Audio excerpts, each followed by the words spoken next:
कर दिखाओ कुछ ऐसा कि दुनिया करना चाहे आपके जैसा। नमस्कार, मैं हूं डॉक्टर आर्यन धाकड़, मोटिवेशनल स्पीकर। आप सभी का एक बार फिर से हमारे साथ में स्वागत है।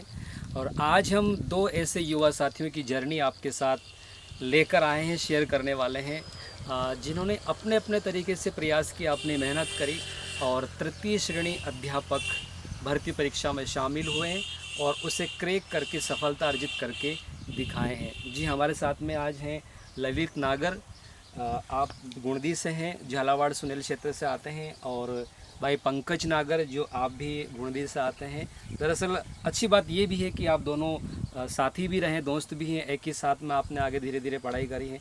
और आपका सफ़र ये किस प्रकार से कैसा रहा, सारी सब कुछ बातें आपसे जानने के बाद हमें और ज़्यादा जानकारी मिलेगी। और हमारे जितने भी साथी हैं, दर्शक हैं, आपकी जर्नी को देखना चाहते हैं, सुनना चाहते हैं, और आपका ये पूरा का पूरा सफ़र कैसे रहा। तो हमारे दर्शक थोड़ा जानना चाहेंगे कि ये जो सफलता है अब जो लोगों को दिख रही है, इसके पीछे कितना स्ट्रगल था। तो हमारे साथ में आने के लिए और इस कार्यक्रम में जुड़ने के लिए आपका बहुत बहुत स्वागत है ललित जी और पंकज जी। तो सबसे पहले तो आप दोनों को शिक्षक बनने के लिए और शिक्षा विभाग परिवार में शामिल होने के लिए हमारी ओर से बहुत बहुत सारी शुभकामनाएं। शुरुआत करते हैं ललित जी से। ललित जी, जैसे ही परिणाम आया, तृतीय श्रेणी अध्यापक परीक्षा में आप शामिल हुए, तो उसके बाद आपने जो अंतिम चयन आपका हुआ, इसका जैसे आपको जानकारी हुई, प्रथम रिएक्शन, पहला अनुभव आपके बॉडी में आपको किस प्रकार का फील हुआ, क्या आपके मन मस्तिष्क में विचार आया, पहला रिएक्शन दिमाग में क्या था? सर मतलब इतनी खुशी हुई कि पता ही नहीं, मतलब कि क्या बताऊं, खुशी का कोई ठिकाना ही नहीं रहा। अच्छा, हाँ।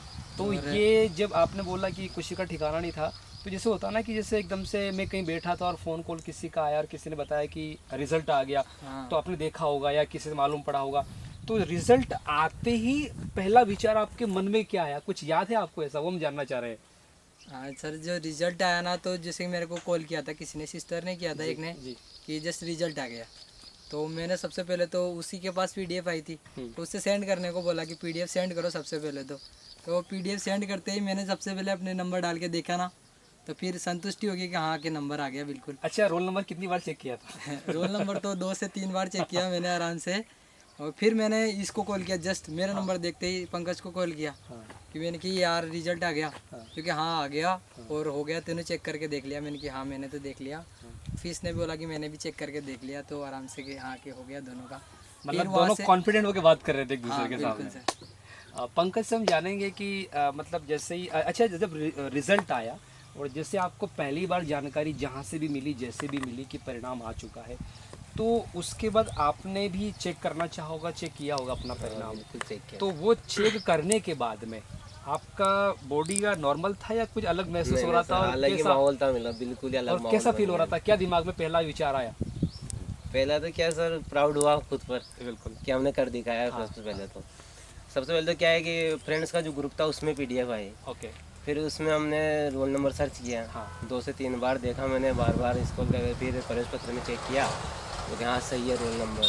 फिर जाके फिर मैंने उसको कॉल किया कि अपना कोई रिजल्ट आएगा, फिर बोला कि हाँ देख लिया है मैंने, और खुशी की अलग ही लहर थी मैंने सर। और फिर मम्मी को बताया मैंने कि मम्मी मेरा हो गया। अच्छा। तो मम्मी ने कहा बहुत अच्छा है। फिर पापा को बताया मैंने। अच्छा, जब आपका रिजल्ट आया और आपको पूरा क्लियर हो गया, तो उसके बाद एक विचार आता है कि हाँ मतलब थोड़ा हमने क्रैक किया है, अब थोड़ी हमारी स्थिति अलग हो गई, मतलब मेंटली आज से, अभी इस वक्त से।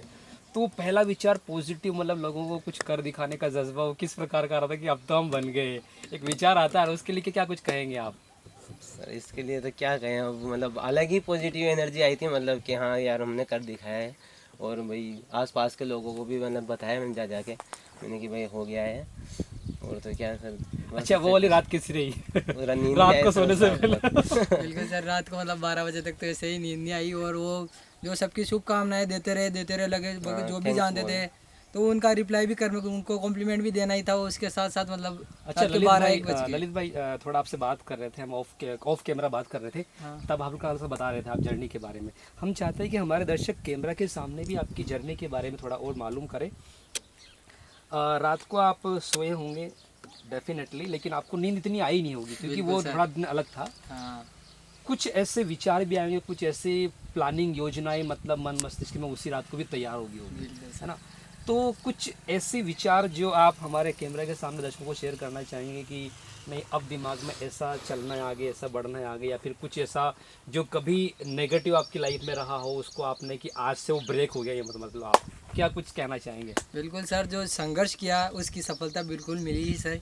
और मैंने सोचा है कि मैंने कि इसी के साथ रहना नहीं है, आगे भी बढ़ना है, आगे इसके साथ भी पढ़ते ही रहना है, तभी तो आगे बढ़ेंगे धीरे धीरे। और लगभग जर्नी जो आप पूछ रहे थे कि जर्नी कब से स्टार्ट हुई, तो लगभग मैं क्या है कि गुड़गांव गया था इंटरव्यू देने। ओके, कौन से 2017 के समथिंग। हाँ, तो वहाँ पे ना मैंने मतलब 10-12 कंपनियों में इंटरव्यू दिया। अच्छा। तो फिर भी सिलेक्शन हुआ नहीं, तो गौर में मतलब, तो फिर एक मैं वहाँ से झालावाड़ आ गया। तो झालावाड़ एक फ्रेंड रहता था, गांव का ही था, तो उसके साथ 3-4 दिन रहा मैंने, मतलब कोचिंग भी ज्वाइन की 3-4 दिन के लिए, ऐसे डेमो के लिए। तो वहाँ से मैंने सोच लिया था कि अब तो करना ही है, गवर्नमेंट ही करना है, मतलब जो भी करना है जो। फिर वहाँ से 2017 के बाद हम मतलब वहाँ 4-5 दिन रहा, फिर इसको बोला मैंने यहाँ आके चलते हैं झालावाड़ ही रहेंगे। और दोनों ने मतलब पुलिस की तैयारी की, उसके बाद आर्मी की भी तैयारी की, फिर BSTC की। उसके बाद हमने BSTC करने के बाद फिर जैसे ये जो पिछला रीट का एग्ज़ाम था ये दिया था, तो इसके 129 नंबर आए थे और मेरे 123 ही आए थे उसमें, तो उसमें हुआ नहीं। और बैक टू बैक वैकेंसी मिल गई, तो हम कंटिन्यू रहे लगभग।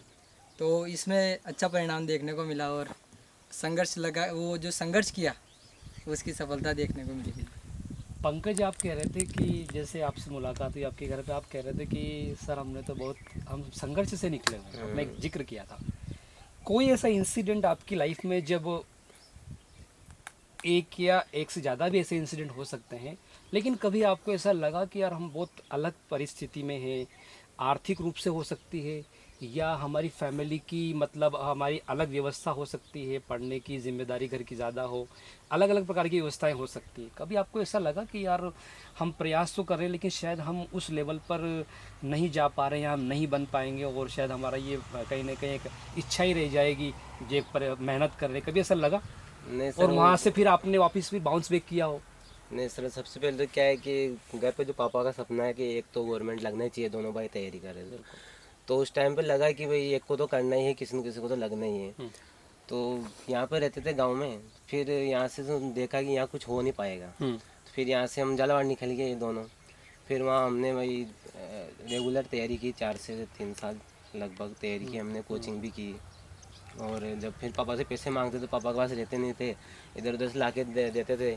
तो मतलब आर्थिक जो समस्या थी वो ज़्यादा ही थी, मतलब तो उस टाइम पे लगा कि पापा मतलब कभी पैसे इधर उधर से लाके देते थे, तो इस वक्त क्या ख्याल आपके दिमाग में आता? नहीं, जो आता था कि बस अभी ये गरीबी दूर करनी है, और तो क्या सर ही लगा। मतलब पापा की परिस्थिति ऐसी नहीं थी कि कहीं ना कहीं हमारी आसानी से वो चीज़ें व्यवस्थित रूप से हो जाए, तो आपने कहीं ना कहीं आपके लिए वो चीज़ भी मोटिवेशन का काम मेरे ख्याल से कहीं ना कहीं करती होगी, ये डेफिनेटली है। ललित भाई का कोई ऐसा रोल मॉडल लाइफ में जो थोड़ा सा जिसको देख के कभी लगा हो कि नहीं यार इनके जैसा बनना है, या कभी कोई एक इंस्पिरेशन अंदर से आती हो कि मुझे नहीं अपने फैमिली की जो रिस्पॉन्सिबिलिटी है और जो व्यवस्था है इसको बदलने के लिए चीज़ करनी है, क्या कुछ कहेंगे? मतलब बिल्कुल सर, मेरे पापा है ना, बिल्कुल गरीब हालात से निकल के मतलब उन्होंने बहुत मेहनत करके संघर्ष करके पढ़ाया मेरे को।